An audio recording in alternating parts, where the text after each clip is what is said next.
African leaders have pledged to strengthen ties at the EU-Africa summit in Angola. The EU wants to build its influence and secure access to natural resources in Africa, where it's competing against the US, Russia and China. Deutsche Welle correspondent Chiponda Chimbelu joins us now from Berlin. Chiponda, g'day. So was the summit a success? Well, Joe, some agreements, of course, were made on increasing trade and reducing irregular immigration to Europe. But the verdict, of course, on the success of this summit will really depend on whether both the European Union and the African Union deliver on those pledges. Now, the European Union is promising to invest up to 150 billion euros by 2027 on infrastructure projects in African countries through the Global Gateway. Now, the Global Gateway, Joe, was actually set up to compete with China's Belt and Road Initiative to help countries in the global south improve their infrastructure. Now, for the EU, this is, of course, also a lot about getting access to critical raw materials, so rare earths, copper, cobalt, and lithium from African countries. And so how crucial is the EU-Africa relationship?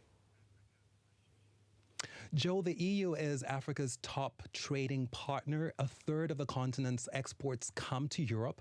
Now, in 2023, trade in goods and services reached 467 billion euros, and that is according to data from the EU.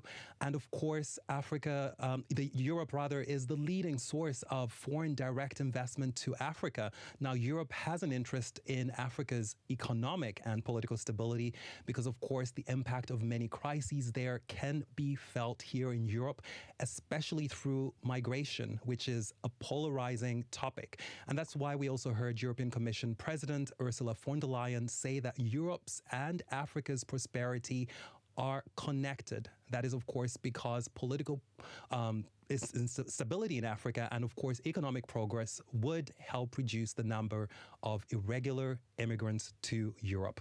And so what does this indicate about what can be expected in the years ahead?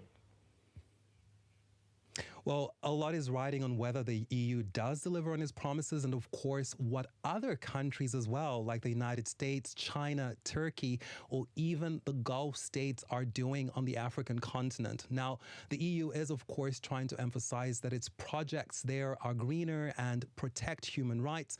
And while that is true, the fact is that we have seen a lack of a very clear strategy for investing in Africa. And that, of course, is something that has helped China in particular make inroads on the continent in the last 2 decades. And in recent years, Brussels has, of course, been more focused on the war in Ukraine, which is right at its doorstep. And while that does, of course, directly impact security here in Europe, it is still important for the European Union not to lose sight of what is happening on the African continent, because the political stability there or instability, and of course, the economies and how they're performing does have a direct impact on Europe as well. Okay, Chiponda Chimbelu there in Berlin. A New Zealand mother